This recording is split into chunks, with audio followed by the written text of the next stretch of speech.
Hello everyone, welcome back to another video.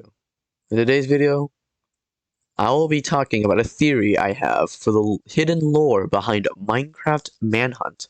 Now, this theory goes by two questions that I think a decent amount of the fan base behind Dream has thought about, at least once, or has had a faint memory of it. The one and obvious question is, what would have happened if Dream lost? Not lost as in 3-2. Like, no, just like lost in one game, but lost in 3-2, where the Hunters won 3 times. What would have happened to the series then? Would Dream continue? Or will the series end right then and there? Now, we don't know um, the answer to this yet because heck, this never happened. But judging by how Dream just always works harder in the grand finale, it's my belief that if he loses 3-2, he would have to quit Manhunt, and the series will end there. But what is the series about, and why do the Hunters and Dream's heartbeat beat when they're close to each other? That is the absurd theory that I am talking about for today. First of all, we address the problem here. Ever since the first Manhunt, we can hear, unless you have like some slight hearing problems, or if you did not turn the volume high enough, when George gets close to Dream in the forest scene, you can see and hear that when George gets to a certain radius of Dream, you can hear a heartbeat playing. Now, is not completely confirmed if the heartbeat is only for Dream or for the Hunters as well, but judging by the line said by Bad Boy Halo in one of the Hunters saying, "I love how when you get close, the heart just goes boom boom, boom boom," I feel like it could have been the same for the Hunters too. But why? Why would two normal, regular, let's just say human species in Minecraft have sudden heartbeats alerting each other to the presence of each other? Unless they are different species. Yeah, I told you this theory is absurd. So let's just say that Mapat's theory about it was an ancient civilization before is correct. But remember that one video of MapHat saying do not kill the Ender Dragon? Saying that it is the last dragon left, and that someone decided to preserve it in the end and keep it alive using end crystals. What if it was two different tribes, aka both different tribes and different species, that both look like humans but are actually different? Like, think of it as a Terminator, for example. You know, the movie series Terminator, where the robot hunts a certain important person in the story? Well, let's just think the Ender Dragon is the important one here. What if they were different?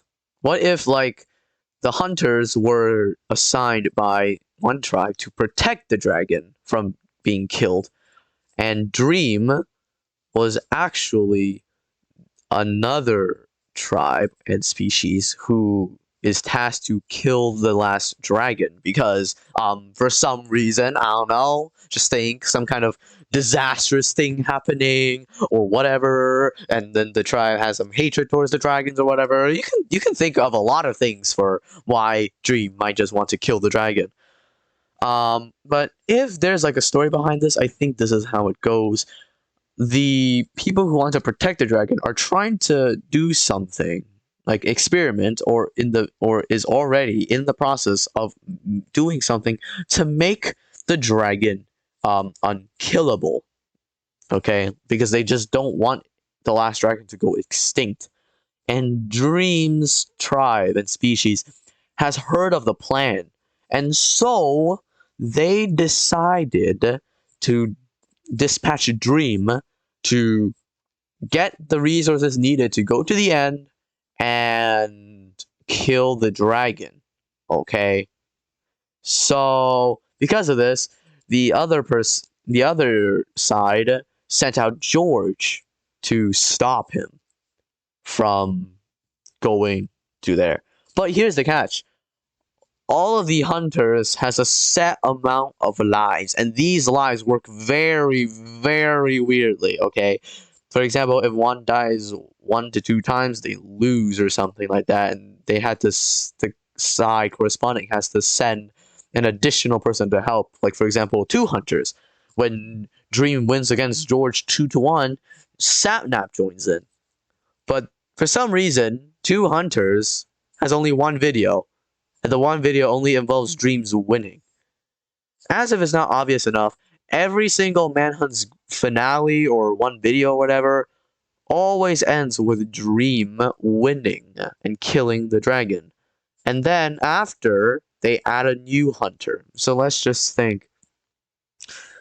Dream wins against George in the second and third ever Manhunt.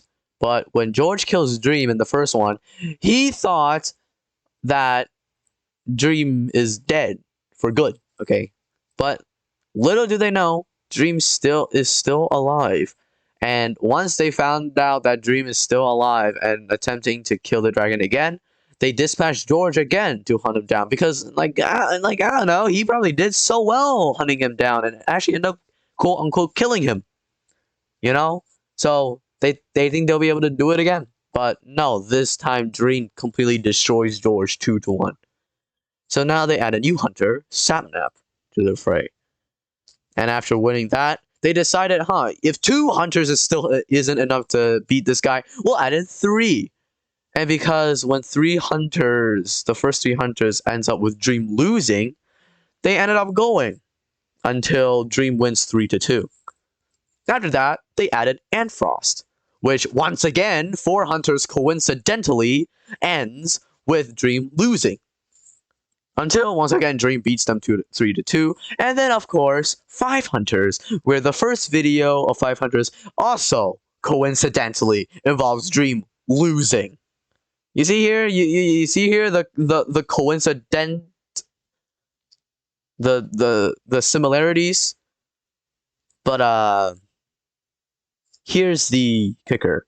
Because of their differences and their different species, they have been, I don't know, had a gear or something. Well, not the mechanical type of gear, but like, gear up kind of gear that involves the device tracking both to see where the enemy is at for the hunters, and in case for Dream, for example, it would be unfair if the hunters know exactly where he is at all times and he doesn't know anything about if they're close or not. So he got a device which is the heartbeat that detects the compass that tracks him at all times and beats when the compass is close.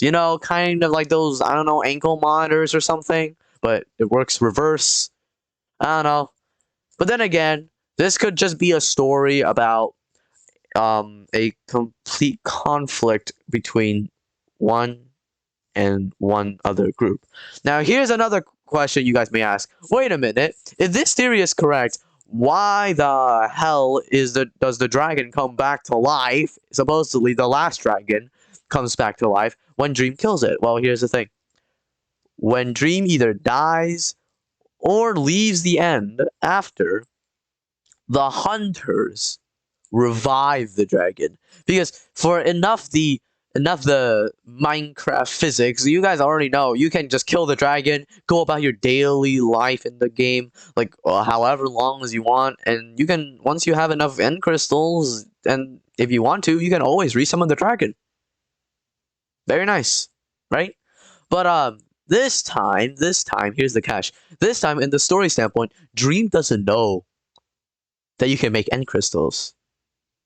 Well, that actually kind of sounds weird considering Dream actually made an end crystal in Three Hunters. But let's just say Dream did not know that the hunters went and got end crystals to get it back. And let's just say if the dragon stays dead, something's gonna happen to one group. But if the dragon is alive, something's gonna happen to the opposite group.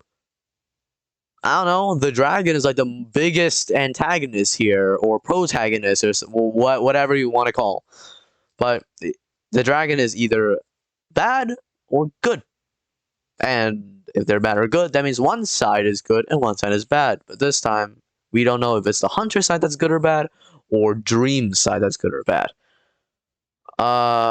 Yeah, I think that's pretty much it about my theory. The theory is Dream and the hunters are two different species, or one of the same species, but they have different devices. And the dragon is a big thing and a big deal in this universe. And I basically had pronounced my theories on why the heartbeat exists, because that's kind of weird, right? Why would there be a heartbeat? I mean, it could just be there for Dream to, and that you guys know that the hunters are close by and get ready for an intense chase or fight or something. But like, if there was a story behind this, this could be relevant. No? So thank you guys so much for listening. There's no way you guys are watching because it's just a black screen. And let me know about this podcast theory and my other podcast. Well, not really podcast theory for the other one about the Joy of Creation story mode, because it's technically fact, because it has been confirmed by Nixon of the facts that I used. So yeah, let me know what you think about this one. I'm expecting some people in the comments to just say, bro, you overthink this too much. But hey, I had nothing else to do, and there was a story potential, so I decided to dig in.